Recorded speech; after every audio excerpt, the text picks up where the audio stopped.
वृंदावन जाया नहीं जाता, बुलाया जाता है। कहा जाता है कि जब तक बिहारी जी का बुलावा ना आए तब तक कोई वृंदावन नहीं पहुंच सकता। क्या सच में इस धरती पर एक ऐसा मंदिर है जहां भगवान को सुबह जगाया नहीं जाता, जहां हर कुछ सेकंड में पर्दा बंद कर दिया जाता है, जहां कहा जाता है कि अगर कोई भक्त प्रेम से भगवान को लगातार निहारता रहे तो भगवान स्वयं उसके पीछे पीछे चल पड़ते हैं, जहां साल में केवल एक दिन चरण दर्शन होते हैं और जहां पहुंचने के बाद मेरे साथ ऐसा हुआ जिसे मैं शायद पूरी जिंदगी नहीं भूल पाऊंगा।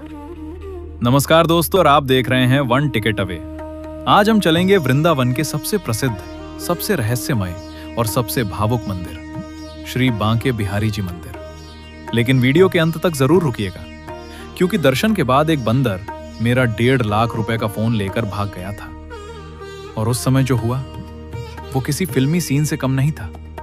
ब्रिज में एक कहावत बहुत प्रसिद्ध है, बिहारी जी के दरबार में अर्जी नहीं, केवल उनकी मर्जी चलती है। लेकिन आखिर ऐसा क्या है इस मंदिर में? क्यों दुनिया भर के लोग यहाँ आते हैं? क्यों यहाँ की परंपराएं बाकी मंदिरों से बिल्कुल अलग है? और क्यों इस मंदिर को वृंदावन का हृदय कहा जाता है? इन सवालों का जवाब हमें इतिहास में मिलता है। आज से लगभग 500 वर्ष पहले वृंदावन की पावन भूमि पर एक संत रहते थे। नाम था स्वामी हरिदास। वो केवल संत नहीं थे, वो महान संगीतज्ञ भी थे। इतने महान कि उनके शिष्य स्वयं तानसेन थे। और इतिहास ये भी बताता है कि मुगल सम्राट अकबर भेष बदलकर उनका संगीत सुनने आया था। कहा जाता है कि स्वामी हरिदास निधिवन में बैठकर प्रभु का भजन किया करते थे। एक दिन उनकी भक्ति इतनी गहरी हो गई, इतनी प्रगाढ़, कि स्वयं राधा और कृष्ण उनके सामने प्रकट हो गए। कल्पना कीजिए वो दृश्य कितना दिव्य रहा होगा। शिष्य वहां पहुंचे। उन्होंने एक अलौकिक प्रकाश देखा, इतनी तेज आभा कि आंखें ठहर नहीं पा रही थी। उन्होंने विनती की, गुरुदेव हमें भी प्रभु के दर्शन कराइए। तब स्वामी हरिदास ने हाथ जोड़कर निवेदन किया, प्रभु आप ऐसा स्वरूप धारण कीजिए जिसे सभी भक्त देख सके। और तभी राधा और कृष्ण एक ही विग्रह में समाहित हो गए। वही त्रिभंगी मुद्रा, वही सांवला स्वरूप, वही मोहक छवि, जिसे आज पूरी दुनिया श्री बांके बिहारी जी के नाम से जानती है। लेकिन कहानी यहीं खत्म नहीं होती। असल रहस्य तो इसके बाद शुरू होता है। क्या आपने कभी सोचा है कि इस मंदिर में हर कुछ सेकंड में पर्दा क्यों बंद कर दिया जाता है?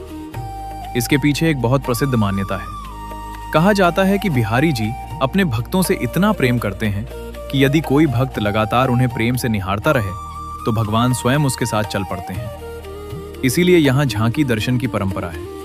कुछ सेकंड के लिए पर्दा खुलता है, फिर बंद हो जाता है, फिर खुलता है, फिर बंद हो जाता है, ताकि भक्त और भगवान दोनों प्रेम में पूरी तरह खो न जाए। और एक रहस्य और, यहाँ मंगला आरती नहीं होती।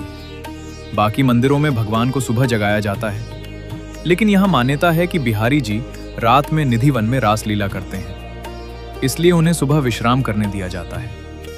साल भर में केवल जन्माष्टमी के दिन ही मंगला आरती होती है।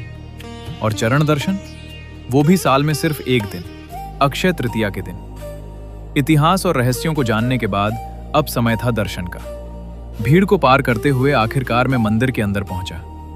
और सच कहूं, जैसे ही पहली बार बिहारी जी के दर्शन हुए, सब कुछ रुक सा गया।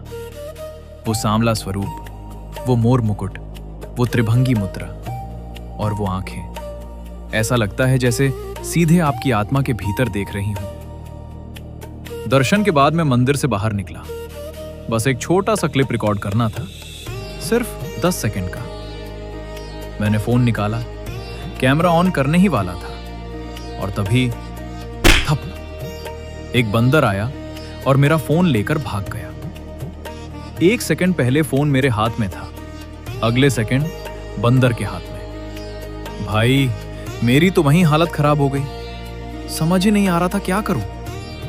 और वो बंदर सीधे दूसरी मंजिल पर चढ़ गया। अब सोचो, करीब 1.5 लाख का फोन, और बंदर उसे बिल्डिंग के किनारे पर रखकर बैठा है, आधा बाहर आधा अंदर। अगर नीचे गिर जाता तो कहानी खत्म। तभी 2 बच्चे मेरे पास आए। उन्होंने कहा, भैया टेंशन मत लो, फोन वापस आ जाएगा। फिर शुरू हुआ असली ऑपरेशन। फ्रूटी बनाम बंदर। एक फ्रूटी ऊपर, दूसरी फ्रूटी ऊपर, तीसरी फ्रूटी ऊपर, और आखिरकार बंदर ने फोन छोड़ दिया। फोन नीचे आया और मैंने जिंदगी का सबसे महत्वपूर्ण कैच पकड़ लिया। उस समय मुझे सच में लगा मैं रविंद्र जडेजा हूं। फोन सुरक्षित था, स्क्रीन सुरक्षित थी और मेरी जान में जान वापस आ गई। तो दोस्तों, इस पूरी कहानी से एक बहुत बड़ी सीख मिलती है। अगर आप वृंदावन आ रहे हैं तो किसी भी मंदिर के आसपास अपनी होटल, धर्मशाला या होम स्टे के बाहर अपनी कीमती चीजें बिल्कुल भी बाहर मत निकालिए। फोन, कैप, चश्मा या हाथ में कोई खाने पीने की चीज, क्योंकि यहाँ के बंदर प्रोफेशनल लेवल के उस्ताद हैं।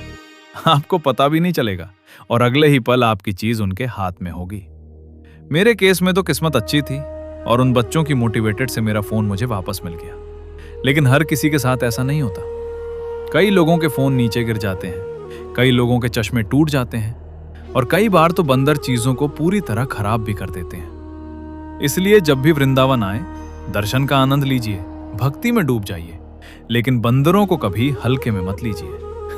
अगर आपको यह वीडियो पसंद आई हो तो वीडियो को लाइक जरूर कीजिए, चैनल को सब्सक्राइब कीजिए और बेल आइकन दबाना मत भूलिए, क्योंकि अगली वीडियो में हम वृंदावन के सबसे रहस्यमय स्थानों, निधिवन, प्रेम मंदिर और कई अनसुनी कहानियों को एक्सप्लोर करने वाले हैं। तब तक के लिए राधे राधे।